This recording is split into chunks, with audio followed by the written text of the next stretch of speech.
Hey guys, I just want to go ahead and do the dangers of ASMR part 2 for y'all today. Now, I don't have a video presentation. This is just going to be more of a casual conversation. A little bit of it will be recapping the first episode, but I want to just discuss this topic in general and just give more of a practical approach to what ASMR is and why it needs to be avoided. So let's just take a quick look back at the history of where these practices came from. So we know that the hypnotherapy practices, or some of the different methods that are used in ASMR specifically, all stemmed from ancient Egypt. They did branch out into the Romans and the Greeks and even the Druids, the Celtics, and various tribes that took up shamanism as well. So as we can see, these different techniques were spread abroad and had been used for thousands of years. I mean, really as far back as our history goes that we know of. So the Egyptians themselves claim that they did not come up with these practices. They actually attribute this knowledge to one of their gods named Thoth. Now, Thoth in Egyptian culture was typically depicted as a man's body with the head of an ibis, so a bird. Now, we don't know exactly what Thoth is from the biblical perspective.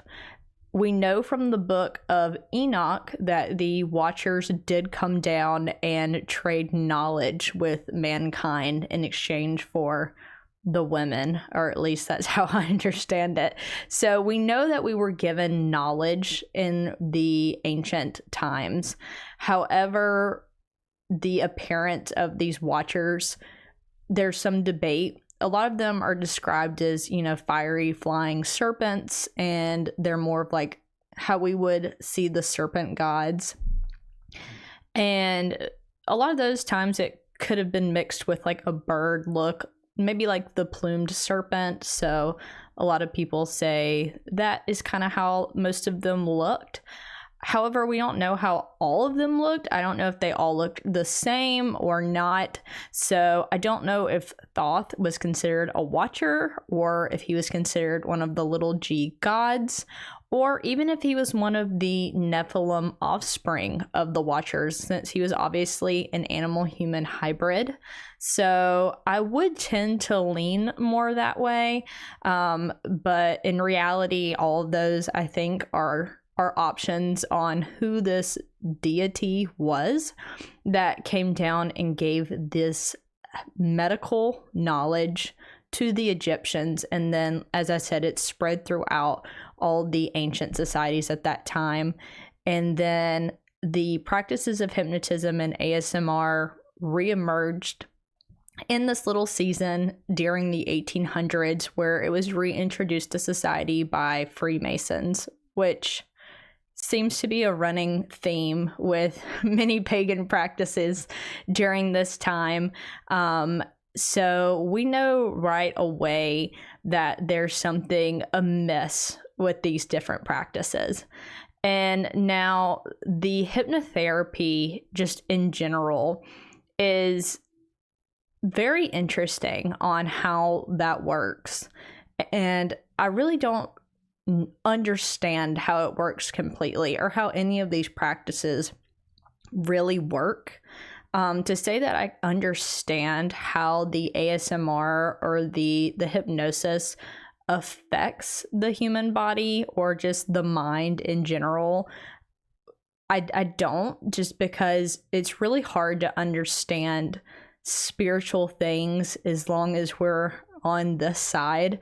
So I'm not sure all the ins and outs, but from what the professionals tell us on how these work is just that they're placing their patients in a trance-like or a deep, relaxed state in order to be more open to suggestion by whoever is leading them into this trance-like state. So let's say you're going to a hypnotherapist because you want to stop smoking cigarettes, which is crazy that this is something that actually cures. So hypnotherapy can cure addictions. It can cure ADHD, anxiety, depression, all types of mental illnesses. And even the ancient shamans claimed to help with infertility. And I believe some hypnotics also claim that as well. And so these are very powerful practices. And I mean, for the most part, these can work. And there are many cases in which people are healed of their illnesses. So there's obviously something to this, even if it's working in a way that we don't understand just from our limited perception. But let's go back to the example of the smoker who goes to hypnotherapy. So it might look like something the I guess you could say doctor or psychotherapist, they would do different rhythmic things to get you relaxed. So rhythmic movements, they might have you envision different things in nature, like a waterfall, somewhere relaxing, you're sitting on a beach, and they may do different things. I think we've all seen in the movies how they have like the little watch, and they move it back and forth and tell you to empty your mind and just focus on whatever it is they're doing, or simply relax and think of some type of nature, scenic views in your mind. This is typically how this starts. And from there, your mind goes into an altered state of consciousness, which some people say is deeply relaxing. Now, again, I'm not sure how that transition actually works just on focusing on some repetitive object or thinking of something relaxing, but it tends to work. So I find that very interesting on how that affects the mind so deeply. Now, I do think a lot of it has to do with our will and what we allow. So the spiritual realm, as you know, is very, it's all about your agreement, and it's very legalistic. So if you are openly going to see someone to do hypnotism on you, and you agree verbally, I don't know if they have you sign anything, they probably do, but when you give your agreement to enter into a trance-like state and to accept this type of treatment, I think that is the first step in allowing your mind to be opened in the way that it can through the operator. So I think that your agreement is the most important step, because I don't believe this could happen any other way if you didn't agree first to enter a trance-like state or to go through this type of treatment. So I don't think that you could just be in public and witness some slow, repetitive movements and just automatically fall into some trance-like induced state. So no, I don't believe that's how that works, or people would be kind of going in and out all the time just with everyday circumstances. So I think the agreement needed here for the spiritual realm is an important aspect of this practice. And past that, I'm not sure that the operator needs to have any type of special abilities. I'm not sure how they enter into this type of field or how that works. I know in like ancient shamanism, and even shamanism that is still around today, a lot of the a lot of those people say that they are actually chosen through dreams and in different ways, and that you never choose to become a shaman. Basically the spirits choose you. So I think that's a whole nother level than most modern day hypnotic practices. I think the shamanism is openly more spiritual, and so it can be a little bit more, it can just be a stronger version, because the intent and the understanding of the people in those cultures is different than in like our modern day society, where you would go see someone to put you into a hypnotic state to help with your ADHD or smoking habit. So I think the spiritual realm in itself is very crafty. And so you have to think about how the spirits are here to deceive you. So these procedures and these treatments, or even just these techniques that transfer over into ASMR, look and appear so harmless and even appear helpful, just because there are so many people who are healed from hypnotic treatments. And there's so many testimonies of ASMR, of it helping people sleep, helping people relax, and helping them with focus issues and different things. So as we can see, these different techniques can come off as being very positive things. And, as scripture tells us, Satan himself, it disguises as an angel of light. So we have to be really careful and look at things like this with discernment, because it's so easily to fall into the trap of things that look harmless or even look good for us, like the hypnosis treatment.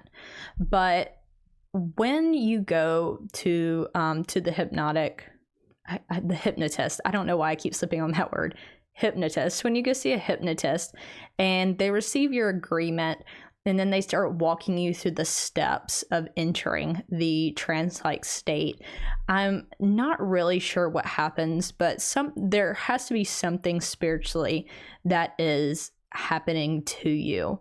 And I feel like with people who have described this, other people's testimonies, it's almost like your awareness is just like taking a back seat. You almost fade out, and you're not the one in control. In fact, you even agree with those type of treatments, that you are okay with losing control and taking a step back and giving your control over to the operator and allow them to give suggestions. So that is a powerful thing that you're doing when you go and allow someone to almost take over for you. And honestly, I believe in those situations that you would think that it's the operator that you're giving control to, when in reality, I would suspect it's the spirits operating during these types of treatments. So you have to be really careful about allowing anyone to have say so in those types of situations. So really the main things that happen after entering the trance-like state is the operator is supposed to make suggestions to you on how you can behave a certain way, act a certain way. So if you're there for that smoking habit, they may tell you that you don't like to smoke, you hate the smell of cigarette smoke, you don't like smoking, it's bad for you, you're ready to quit, and they'll just kind of say all of these things that you're supposed to absorb. And then following the treatment, however many it takes, I think it depends on what it is, you can be healed and say, you're right, I don't want to smoke anymore, and go on your merry way, which I think is just totally crazy. I mean, at the basis of this is it's magic is what it is. We've call it medicine, we call it medical treatment, or, you know, psychotherapy, different types of therapy, whatever you want to call it, that is magic. It's and it's unexplainable to us. I don't think any doctor or any hypnotist can actually explain how that works, how your brain can listen to suggestions and then just decide that that's how the whole body or is going to function from now on. And some of the things that hypnotherapy can cure, I mean, is just beyond the realm of what you would expect from something like that. So there is real power in these practices. And I would go as far as to say that this has to be some sort of trade for these spirits operating behind these practices.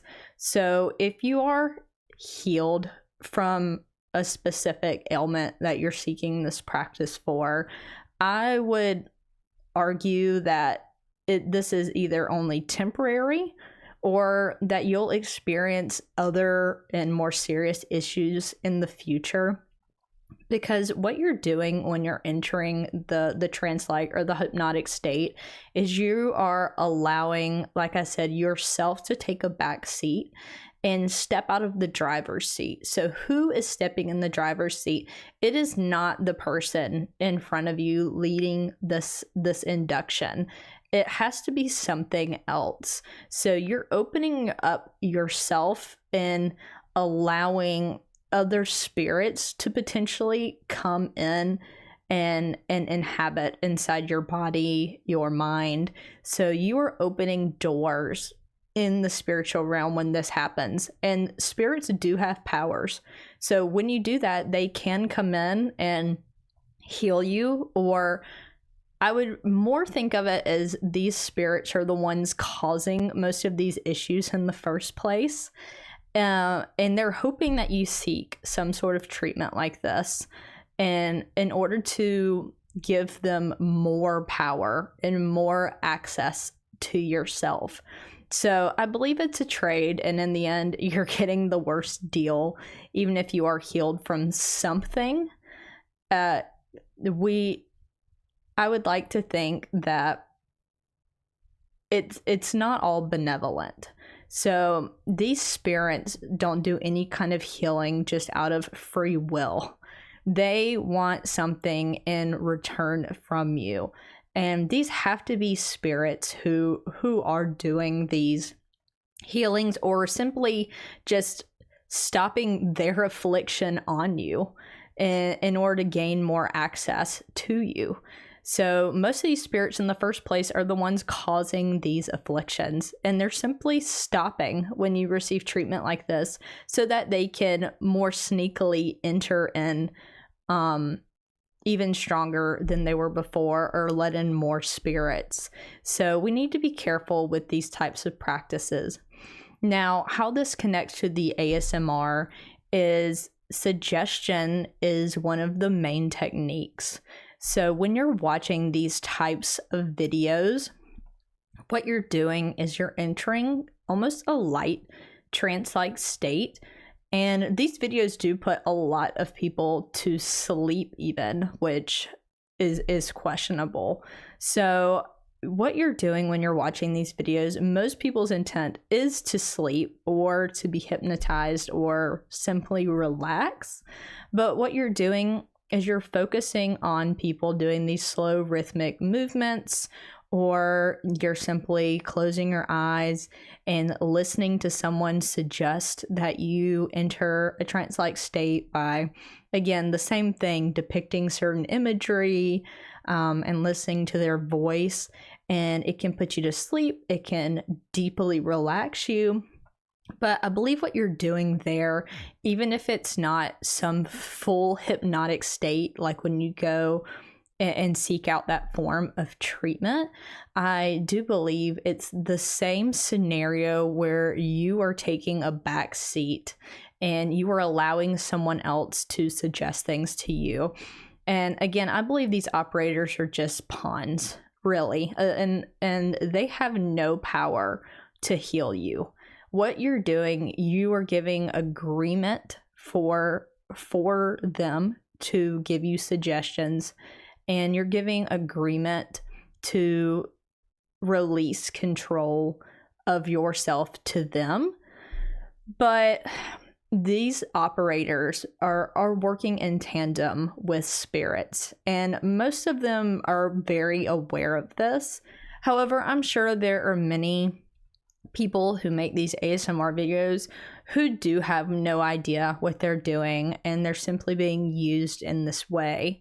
So that's not to say that every person who makes these videos understands the implications and that they're partnering with the spirit realm in order to wreak havoc in people's lives. But however, as I showed in the last video, a lot of them do know, and some of them claim to be witches, some of them claim to be practicing hypnosis, even just on your TV screen, or on your phone through YouTube or the different social media apps. These videos are so accessible today. So while as a little over 10 years ago, you had to go see a hypnotist, at their practice, now you can just pull up your phone and watch, these ASMR videos and receive a lot of the same effects, which is scary. Another part of this is just with the social media and everything, is this just has become a huge trend with the younger generations. And just like all of Satan's tactics, he always tends to aim at the children. And I know there's so many adults who haven't even heard of ASMR, but this is a really big thing with teenagers, middle schoolers, high schoolers, and a lot of people in their 20s. That's a lot of who these ASMRists are on YouTube, are just these young girls, teens to 20s, making these videos. Seems to be the majority, at least. And so this is very much pinpointed to the younger generations in a lot of ways, just because this is such a trendy thing that's heavily pushed on social media. So, if you're a parent and you have a teenager or a child who has access to phones and things like this is something that you want to bring awareness to, because these videos to them are just fun, and no one has any idea. So that is another way on just how the youth is being attacked by the enemy, using these videos that they can just so easily access again on their phones nowadays. So that's one way that we need to be careful, but also just not entertaining these types of practices, needing to go see a hypnotist or anyone to cure you of these ailments, when really what we're doing when we seek someone out for that type of help is that we are going around God in order to receive healing in some of these ways that really we should only be asking God for. There's so much ancient wisdom and so many ancient practices that have been passed down that are influencing in the medical field, and we just need to make sure that we're careful and use discernment before we seek out any type of treatment or go to anyone and give them our agreement in order to do anything to us physically or mentally, because again, our agreement is so important. And another way that I've noticed these types of practices are entering into the medical field is through neurofeedback therapy, which someone actually brought up to me after I posted the last video, saying that it seemed very similar and they wanted me to check it out. So I have. And the neurofeedback therapy seems to be very similar in a way. From how I understand it, is that you go to a medical office and they put you in front of a computer screen and you watch different videos and things on the screen, And while this is going on, there's a doctor monitoring your brain waves and activity, and they're kind of messing with those after they hook up different things to your head.